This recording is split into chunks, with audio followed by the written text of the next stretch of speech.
The other day, I had been wanting to post a video, and if you can believe it, as soon as I finished filming it and was editing, I was waiting for my computer to finish making the final video and finalizing it before I could upload it.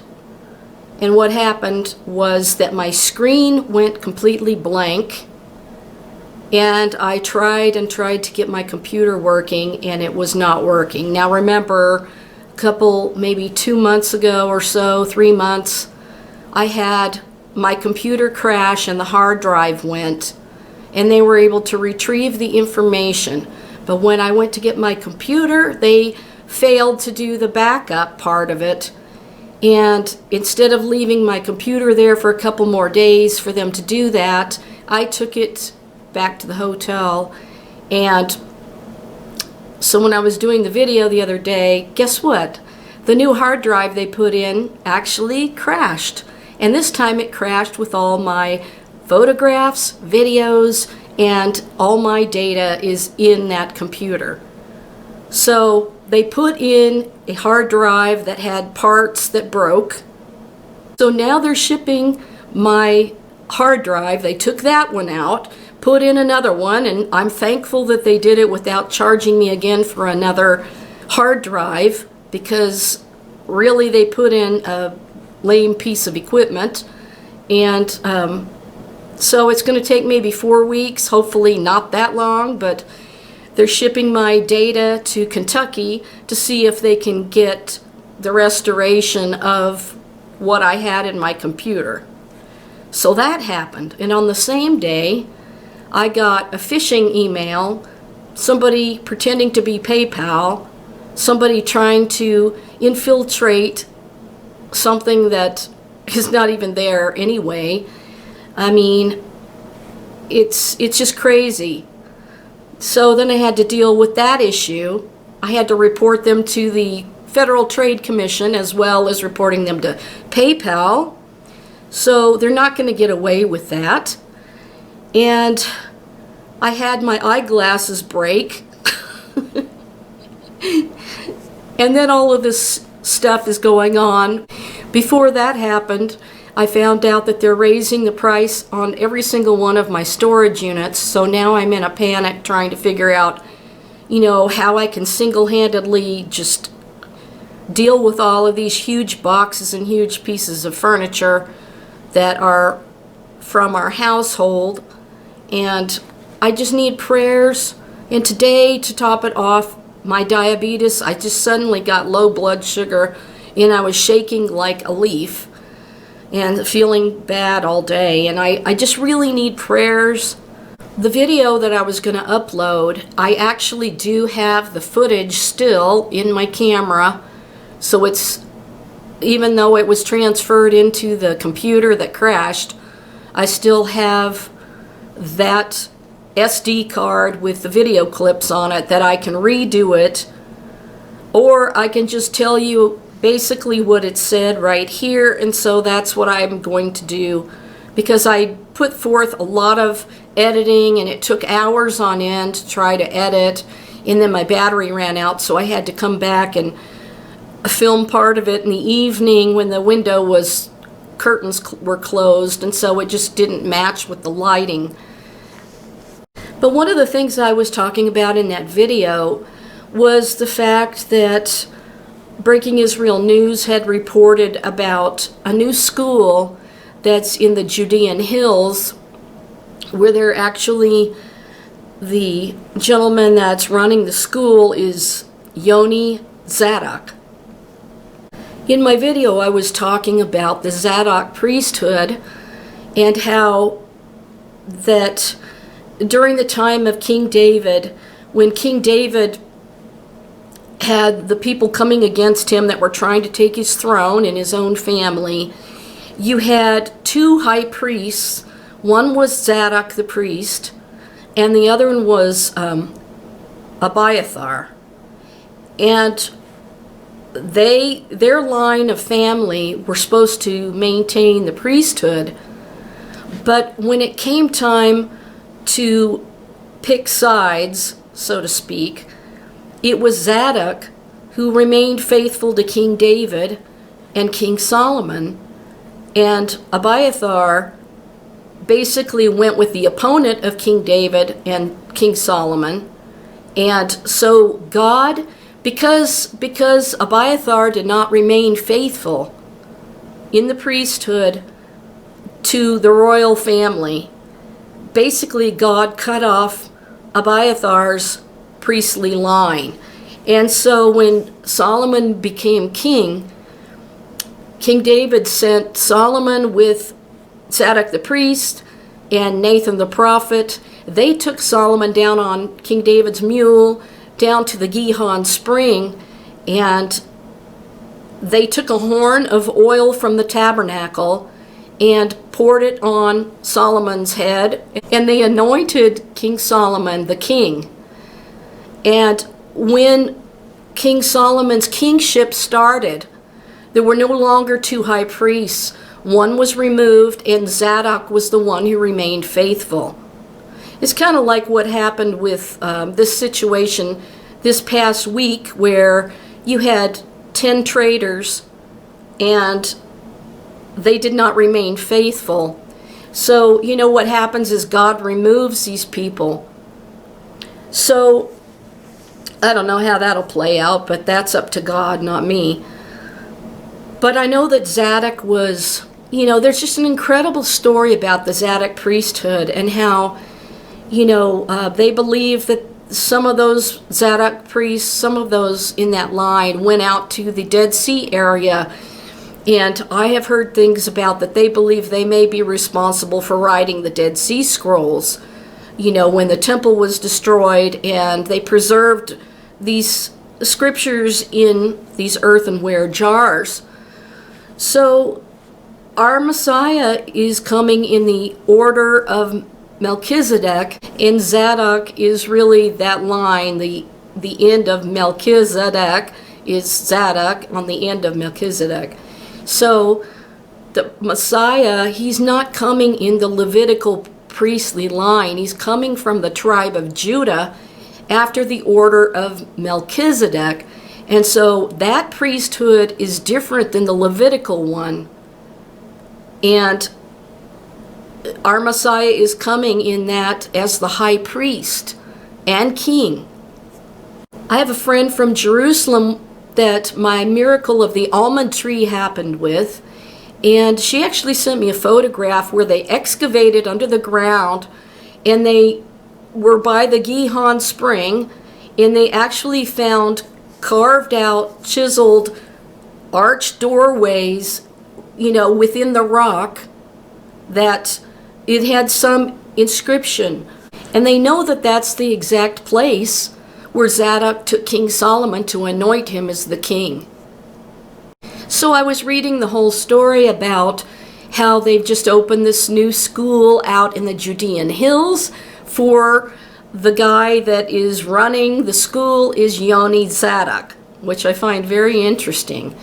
And I read the whole article, and I'm just going to go ahead and post what I already had printed out. I had already written up the description box for the video before everything disappeared. So the article will be there. I'm not going to read it again on here. But basically this school is teaching not just, they're not just selecting one group of people to become priests. They're selecting people from anybody that wants to come and learn to be a priest is coming there to learn, and they're hoping to have, we already know that some priests have been trained for the third temple, but this is a new school that's bringing more people there to become priests for the Lord's service. So this is one step closer to them building their third temple, which is going to be a fulfillment of the scriptures for Israel, so that, the Messiah returns in the redemption, reveals himself to his own people. And then the other thing that I read was that there is a new KNESSET member, and I have his name in the article in the description. I'm going to post that too. And I already read that article, but everything disappeared. So I'm just going to tell you that he went up onto the Temple Mount, this new Knesset member, and he actually was able to pray. And one of the things he prayed was that when he's in the Knesset, he will be able to help fulfill the bringing forth of the third temple. So those are two new things that indicate the building of the third temple is right around the corner. And they're trying to get more people in the Knesset that are for the building of the temple this time so that they can, have the temple built, and then they're hoping for the return, the redemption of the Messiah. And then, of course, they believe that the redemption is nigh at hand, and we already know what they believe about Jesus and all. Anyway, we know that they have to fulfill the last 7 weeks, the time of Jacob's trouble, and that's the fulfillment of their, the Babylonian exile. And Daniel prophesied that there would be that 1/7 that remained, that would be fulfilled in the last days.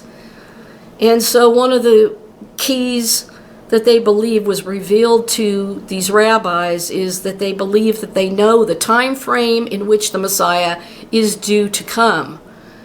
And ironically, even though they don't believe the Messiah is Jesus, and they probably are going to appoint somebody else, as we know already, and you don't have to leave comments about that's the Antichrist. Well, I know, and everybody knows that. But my point is, the rabbis have said that, when Daniel was there and the angel said, seal up the book until the time of the end, the rabbis now believe that they've been able to unlock this mystery of the timetable of the coming of the Messiah. Now, obviously, they don't recognize Jesus as the Messiah and everything, but at the same time that they're waiting for the Messiah, they're saying that they've unlocked this, thing that's been sealed for all these centuries, and they believe that the Messiah is going to come. I believe it was 2027 or 28, and that he would appear before that, though. And so that says to me, if you subtract the 7 years from that, that would mean that he would appear before that. And to us, that indicates the time of the blessed hope, the glorious appearing of our Lord and Savior Jesus Christ to harpazo, the people that have accepted their King. And it's going to be like a mass exodus. We are going to have an exodus with the Lord, just like the Israelites did. Now remember that they wandered in the wilderness, and the cloud went before them by day, and they were in the midst of the cloud, and their shoes did not wear out, their clothing did not wear out. I believe we're going to go in the midst of the cloud with the Lord, and of course the Lord is in the cloud. He's not the cloud itself. He's inside it, so that his glory keeps you from dying seeing him. And when you go into the cloud, you're transformed, just like at the Transfiguration, and you're changed. And that's what Jesus, Yeshua, was showing at the Transfiguration. And of course, Elijah and Moses were right there, the two witnesses that witnessed everything dealing with the Lord's testimony. So now we're going to go in the midst of the cloud, and we're going to be with the Lord just like the Israelites were. And it's going to be this huge exodus of the believers in the one true living God. And the Lord is still working with his own Jewish people over in Israel, and they're going to fulfill that last 7. And I think it's really interesting, because the Lord was showing me that this morning, that it's really this incredible time when, the Lord had put it on the people's hearts that they would not accept him yet because the Gentiles didn't have the Lord yet. And so he used the Jewish disciples of the Messiah to go 2 by 2, like out of the ark, and gather people into the ark so that we as believers, when the fulfillment of the times of the Gentiles comes to an end, we'll be in this big exodus to go be with the Lord in the glory cloud, just like they were with him in the glory cloud in the wilderness. And I just had that come to me this morning about that. And I was thinking, that God was going to gather the Gentiles, a name for himself out of the Gentiles from amongst the nations of the world, and then he's going to be dealing with, he let Israel be in disbelief about the Messiah until the times of the Gentiles is fulfilled. And then their eyes are going to be open. And they're going to see who their king is, because he's been hiding his face. And those were like the days of Noah to him. So when he says it'll be like the days of Noah when he returns, that's the revealing of his face to his people. And they will suddenly go, oh, wow, look who you are. And that will be thrilling and exciting. So, thinking about, like right now, it's just kind of like this big, the world is groaning and evil abounds, and there's no love in this world, and people are fake and phony, and they pretend like they're going to help, and then they don't help, and then you're wondering where they went, and that just happens, and people claim to be Christians when they're not. And we just know that it's kind of like a slavery, like Egypt represented the slavery of the Israelites, but Egypt really represents the world according to the Bible and according to the way things were. So we're in kind of a slavery situation that the Lord is going to rescue us, like Moses was a type of redeemer to the Hebrew people. So the Messiah is our redeemer. And of course, Yeshua manifested himself in the glory cloud, showed his transformation. And actually, I've talked about this before, how I realized one day that he was in his living state when he was transformed and transfigured into a glorious state before the disciples that had been set apart as Kadesh, and they saw his glory. Elijah and Moses saw his glory, and they talked to him as one talks to a friend. That's because he's the one that was with them from the beginning. So now we are waiting, just like they heard the trumpet and the voice call of God. And every time the Ark of the Covenant moved, the musical instruments were played alongside that. And the Lord is the living ark of his testimony. And so he blows the trumpet. Everyone shouts. The Lord shouts for his bride to come into the glory cloud to be with him. And of course, we're changed when we go into the cloud. And the dead will rise first that have believed in the King of Kings. And they'll be raised up and taken into a glorious new body, just as the example of Messiah Yeshua in the transfiguration in the glory cloud. So we have that joy and that incredible moment to be hopeful that it's coming quickly.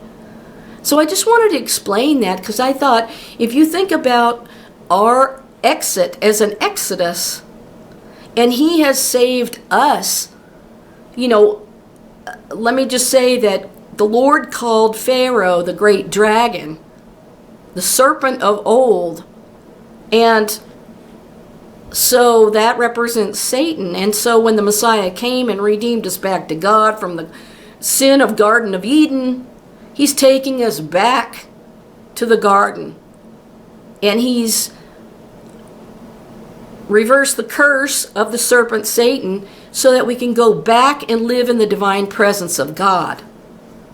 And that was the whole point of bringing the Hebrews out of Egypt and into the promised land, where the Garden of Eden had originally been, there in Jerusalem. And, why do you think there's all this fighting over Jerusalem? This little teeny tiny place on the planet. And everybody wants a piece of it. It's because it was the Garden of Eden. So right now we're living in this big spread out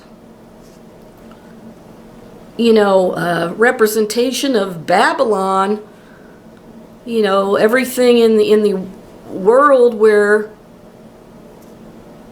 we're going to go back and come out of Babylon, and we're going to go back into the garden by believing in Jesus Christ, the Messiah, the Son of David, the return, the restoration of the royal tribe of Judah. The Davidic dynasty returns. So anyway, I wanted to leave you with some hope, because, when we go into the glory cloud and we're changed into a glorified state, we're not going to have clothes that wear out, just like they didn't in the wilderness. We're going to be with the Lord, and we're going to be changed. And there's not going to be any more tears. I'm not going to have any more attacks when I'm trying to do something productive for the Lord.